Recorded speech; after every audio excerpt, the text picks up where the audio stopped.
on the Stanton trade. And I'm going to go against the grain because I know everybody on our network and everybody else for the most part loves it. You know, the Yankees did this, the Yankees did that. Listen, I understand that he fell into their lap. I get that idea. Jeter did not do a good job with this. We're going to get to that a little later on. Stanton put himself in the negotiating right that he had by only giving them 4 teams.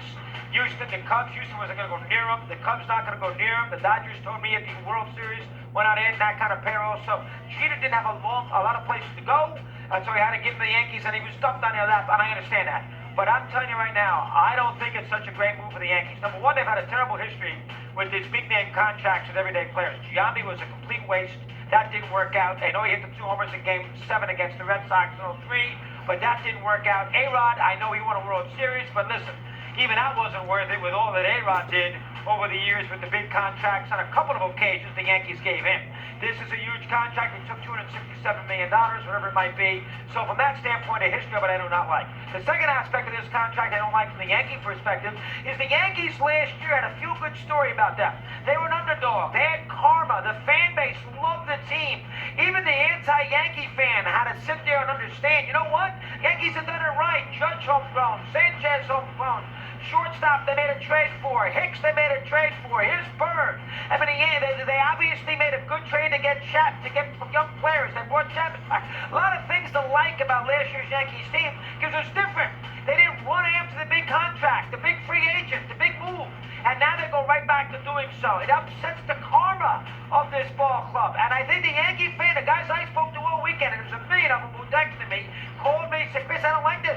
I love Judge. I love the team last year. He came with, let's face it, an eyelash of going to the World Series. We hit enough home runs. We were number 1 in the league, second in runs scored. We actually need Stanton for $267 million. So that was very puzzling to a lot of Yankee fans who didn't like this. You don't need him. Now you're going to have to maneuver with Gardner and, of course, Hicks. I know you can put one of them as a DH, but Judge doesn't want a DH.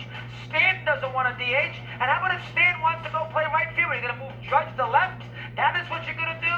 I did not understand that from any shape, way, or form. And furthermore, the Marlins were desperate. They had no way to go with Stanton. They were in a possible situation, part of their own doing. You can't make them take Ellsbury off your hands? Where were they going to go? They had no choice. How to take Ellsbury? Were they going to say no? No, they weren't going to say no because nobody else wanted him. And they had to get him off the team. So they had to take the $64 million of Ellsbury, and somehow the Yankees did not peddle Ellsbury to the Marlins, which I do not understand whatsoever. Again, I understand he won the MVP.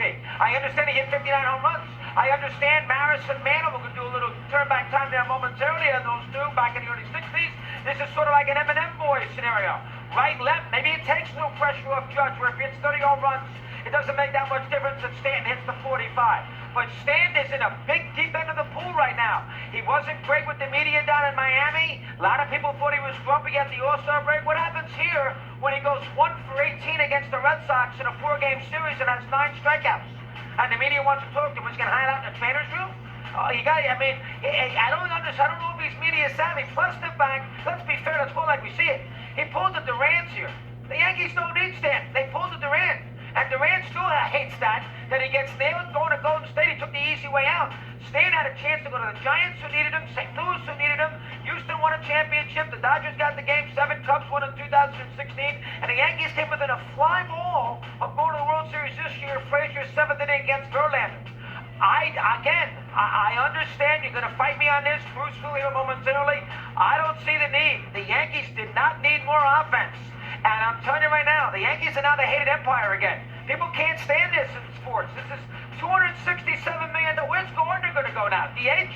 You can't put him in center field. Hicks is a better athlete. Where's he going to go? Gardner was a perfect Yankee. He let off ball games and got good at bats. Oh, man. I did not understand it. And forget Harper, forget Machado down the road, and I know they don't have to go luxury tax. I don't understand it. They did not need him. Case closed. That's it, Mr. Shine's thoughts.